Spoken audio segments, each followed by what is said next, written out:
In this video, we will be covering the absolutely insane world of femcels. Now initially, I thought this video topic would be kind of mediocre at best, but after investigating deeper, it truly became surreal and insane to me. Now the first thing we need to address is, what is a femcel? To put it simply, they are female incels, and they have their own online communities that they are a part of. But if you ever mention the word femcel, you instantly get a crowd of people that claim there are no female incels or femcels. They don't exist. If a woman wants, they can just have sex by downloading the app, and no matter how ugly she is, she will get hits, she will get action. And you know, for the sake of argument, let's say that's true. It doesn't mean anything at the end of the day, because originally the term applied to sexual relationships in general. Additionally, what are we going to call people who can get sex, but they can't get into meaningful, real relationships with people? What do we call those people? And certainly those exist for men and women. There is no widely used term for it except for incel or femcel. The term incel itself was originally for sexual relationships, and it applied to both men and women by default. So I think this whole argument in itself is kind of hair-splitting, but that's my opinion, and you are free to disagree with me. But going back, what makes femcels so incredibly surreal? They are exactly like incels when it comes to their online communities. It's insane. They even have their own red pill groups, but for women concerning men, with things like r/female dating strategy. Now, I'm not saying red pillers are incels, but this is absolutely nuts to me. They even have their own internet lingo for different types of men, just like the red pillars do for women. They're chronically online, I tell you. They even use the memes like Chad and Stacy unironically for real conversation. I don't even hear men use that anymore unironically. It's just a joke, but to them they actually mean it, or they did before. Now I'm gonna be honest, when I heard some women say, well, red pillars hate women, they're objectifying them and all the rest, they're misogynistic, I didn't buy into it. It's like, well, the language these people use, it's strictly to be informative. But when I'm on the opposite side, I see it happening to us the exact same way. I can really understand why they felt that way.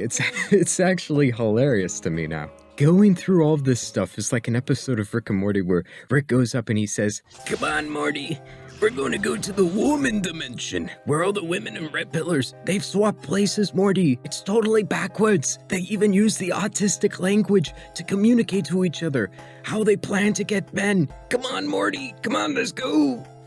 All of this gave me a big revelation too, that when you're just chronically online and you're isolated, you start to develop this way of speaking. It doesn't just happen. Like, instead of saying a good guy, they say HVM or Chad. Like, who unironically says today, I want a Chad boyfriend? Like, what? Now for femcels, they're known for a couple of things, being their poor self-perception, their views on men, and specifically hatred for men. Starting off with the first one being looks. I find this very fascinating because it's the exact same framework of thinking that the red pillars have. If you go to these subreddits and these forums, they start to talk the exact same way the red pillars do, especially when it comes to relationships. The key aspect being a woman's value is her looks, which kind of sucks for a woman if you believe you are unattractive. And many undoubtedly just have body dysmorphia or other mental illnesses. And to worsen the matter, they heavily focus on lookism. They feel as if they're not being treated the same way as other attractive women simply for being born differently or just not having model looks. This, I find, is very insidious because there's a lot of truth to this. The most insidious and destructive lies, they're not just delusional, they're based in reality. As a result, it traps a lot more people. And the sad truth is, if you are more attractive, people will treat you better. It's been observed statistically speaking in things such as employment, trustworthiness, sentencing. We think better and more positive things of people if they're simply more attractive, the halo effect. It's commonly observed in psychology. This is a real thing, but my issue is, this is only partially true. If anything, when it comes to establishing relationships, looks really help you when it comes to first impressions. They really do. But nobody will stick around if you have a rotten personality. Whereas over time, you will just draw people in. Even if you have horrible facial defects, in my opinion. You will just naturally draw people in from your warmth, your kindness, for bringing value to other people in other ways. You don't just have to be attractive. You can be an exceptional individual. So it's abundantly clear, yes, there's an element of truth, but it will not dictate things that are far down the road, in my opinion at least. Though if you were to say that, you would be hated in these communities because they have very extreme echo chambers. They're hostile towards men and dissenting opinions that disagree with their victim narrative, which leads to their victim mentality inside of their echo chambers where they constantly blame men and society at large for their downfalls. Now, you might say to yourself, she looks very attractive. I don't know what she's talking about. Well, here's a little lesson on how people work. Just because you might be good or excel in a certain area, or just perfectly fine, it does not mean you will not be insecure about it. There are very attractive women who are extremely insecure about how they look. It happens all the time. And for men, this is extremely observable in things like body dysmorphia in the gym. You have men who become giants. They become amazing. They become exceptional. Yet,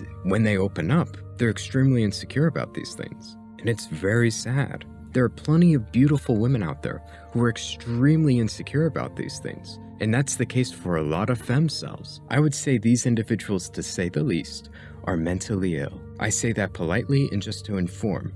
They are absolutely nuts. They even have the "he's literally me" meme for themselves, but with crazy women instead of psychotic men. It's insane. I'm sold now on the idea that all of this behavior stems simply from being chronically online. Nobody is born this way. This does not just happen.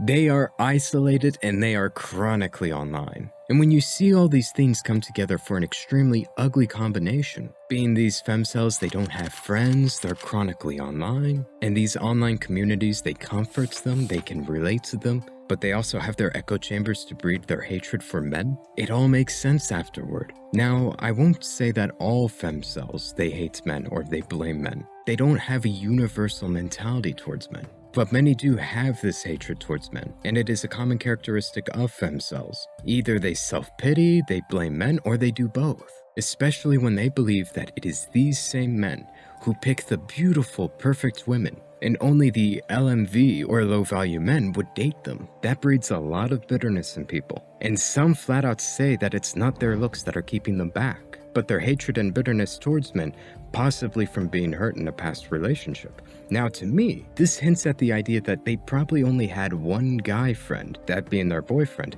and they were hurt by them, and now they have this preconceived notion that all men are that way. Because at the end of the day, if you had multiple guy friends or friends of the opposite sex, and you were hurt by one of them, you're not going to hate or view all of the opposite sex that way. You're going to realize that it's not a man or a woman thing, it's just, well, there are horrible people out there. These are all the same women who said things like #all-men. Literally, there are lots of self-proclaimed femcels that say that. In all of this, it's extremely interesting to see the same but slightly different behaviors exhibited among both sexes. All of this shows that these behaviors, they aren't mutually exclusive to one sex or the other. It's not a guy thing or a girl thing, it's just a human thing. But also, in that same light, it reveals some key differences between men and women. But I think there's a solution, regardless of what sex you are. If you're an incel or a femcel, or if you're just someone who's bitter and you dislike the opposite sex, there is one thing you can do, which is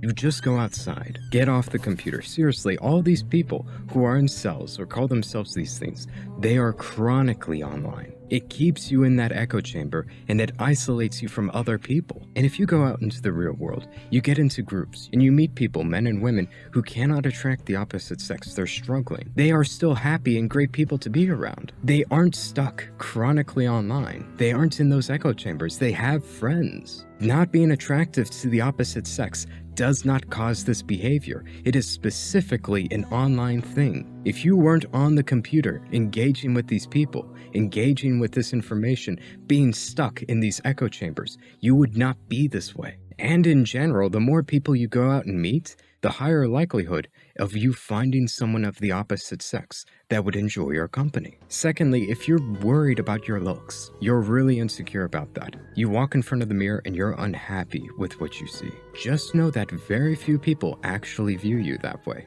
The only people who view you in that light are strangers, people you don't know, people you pass by while you're grocery shopping. Because when you go up in front of the mirror, what do? You just, smile, and you're motionless and still. There's nothing behind you. And that is what you see, but nobody else who actually knows you sees you in that light. The people you actually have connections with, real relationships with, they see you in a totally different light. One that actually has your personality, is reflective of the way you behave with other people. That is how people view you, not just a stone pillar that's frozen in front of the mirror. Nobody sees you that way who actually has a relationship with you. Who you are just replaces that image with people in their minds. And this means you could be average looking, but if you have a very bright, happy, attractive personality, that will naturally draw in people and make people love you, regardless of how you look. Or if you don't have a perfectly symmetrical face, people won't care. They'll love you for who you are, and that is how they will see you. Think of all your friends. What are the first things that come to your mind? It's not looks. You remember them for the way they make you feel, and that is how people actually view you. Focus on what matters. And there are plenty of people who are in uniquely fucked up situations in their lives. Like, maybe you have unique struggles that I have no business speaking on, that I cannot actually understand. I can totally believe that. But I know that there are people in this world who are in worse situations than you are in right now. And they are living perfectly happy, healthy lives with a significant other. People have been in worse situations than you, and they're really happy at the end of the day. And if you are in that situation, go and listen to them. See how they got out of it. And I hope this helps you. And if you enjoyed this video, I guarantee you'll enjoy what else I have on this channel. Also, if you're looking for video editing work, feel free to reach out to me on Twitter. Anyways, take care.